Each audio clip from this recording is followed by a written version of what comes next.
Meet Jane. Just like you, Jane is a supply chain management and logistics student, and she's learning about Incoterms. Jane struggles with Incoterms.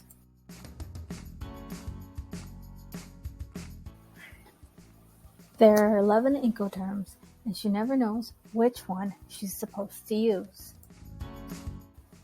And to make things even more confusing, when we're talking about Incoterms, we talk in buyer and seller. Jane doesn't understand what buyer and seller refers to. Can you help? Let's go through some different scenarios and see if you can figure out which Incoterms Jane is supposed to use. What is the role of a seller? A seller, also known as the exporter, is the person who either makes or prepares the goods that are being sold. What do? They, for the most part, under all Incoterms except for Ex-Works, they will prepare the export paperwork. Again, except for Ex-Works. Only Ex-Works will the seller not prepare the export paperwork. Some examples of sellers. Anytime you buy something from Amazon, Amazon is the seller. So they will pack up your product. They will ship it on your behalf. They will provide tracking information. That is what a seller does. Another example of a seller is if you have a factory in China that is making patio furniture.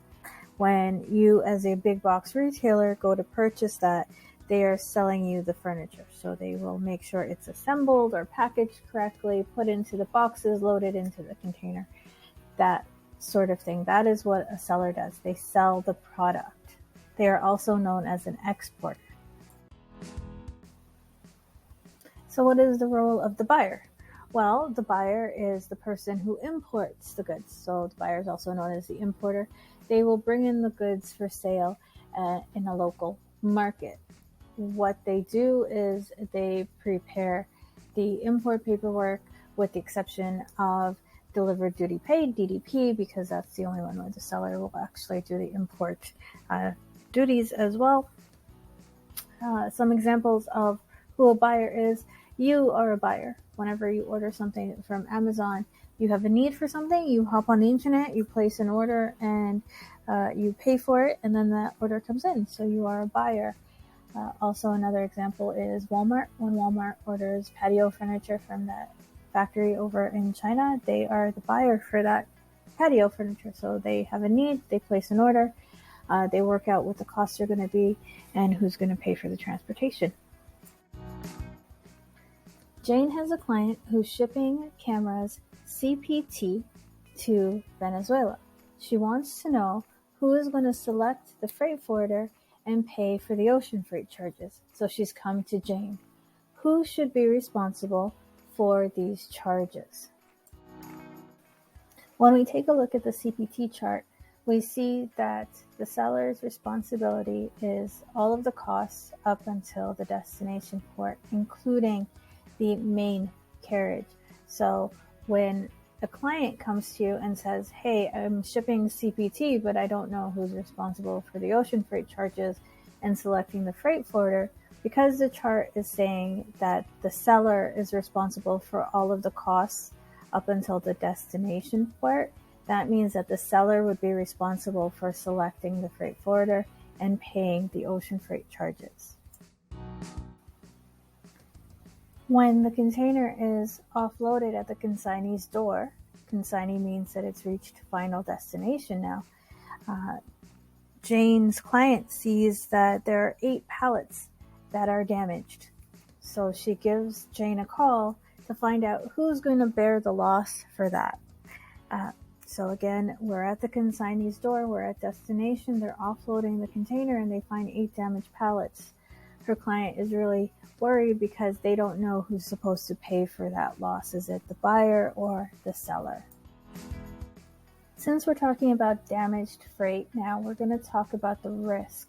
So we're not looking at cost right now, we're looking at the risk. So taking a look at the CPT chart, we're going to see that the seller's risk responsibility ends once the goods have been handed over at the origin port. So now, because this damage has happened at the destination door, the consignee's door, that means that the seller is not at risk. So they would not bear the cost, which means that it would be the buyer who is going to bear the loss for this. Jane now has a client who's shipping DAP, delivered place, going to Mexico. Looking at the DAP shipment, her client calls her wondering who is supposed to select the freight forwarder and pay for the ocean freight charges. When we look at the chart for DAP, we see that the buyer's cost responsibility doesn't start until the shipment arrives at the destination port.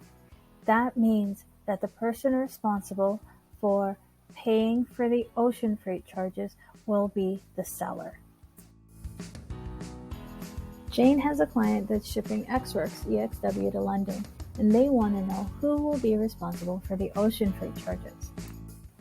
When we look at the Xworks chart, we see that the only thing the seller is responsible for is preparing the goods and making them available to the buyer. So the person who would be responsible for arranging the ocean freight and paying the charges will be the buyer. Jane has a client who wants their goods delivered, insured to the destination point, but they are willing to assume the risk for the goods once they're given over to the trucking company at origin. They're not sure which Incoterm to use. Which one would you suggest? There are only 2 Incoterms that have insurance as a mandatory requirement, CIP and CIF. Those 2 Incoterms belong to 2 different groups. One is for any mode of transportation and one is only for sea and waterway. Because this shipment is being given to a trucking company and then being loaded at the ports, that means that it is not specifically a marine shipment.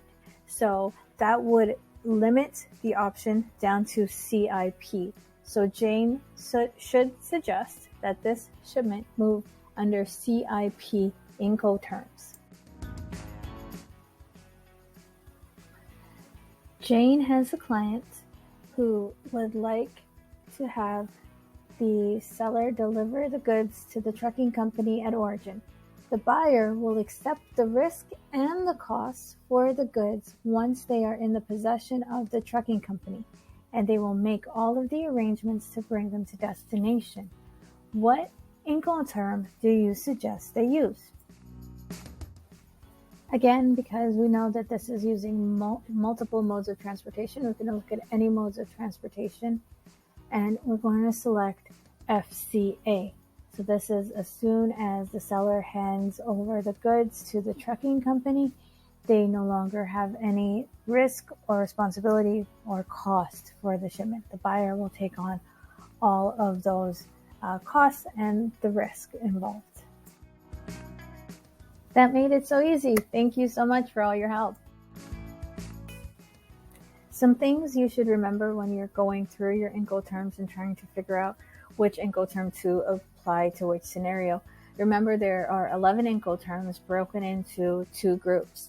One group for any mode of transportation and one specific for ocean. Also, remember that there are 2 Incoterms where insurance is mandatory, one for each of those groups. Lastly, make sure you understand the role of the buyer and the seller. Understanding where they fit in will help you decide which Incoterm to use.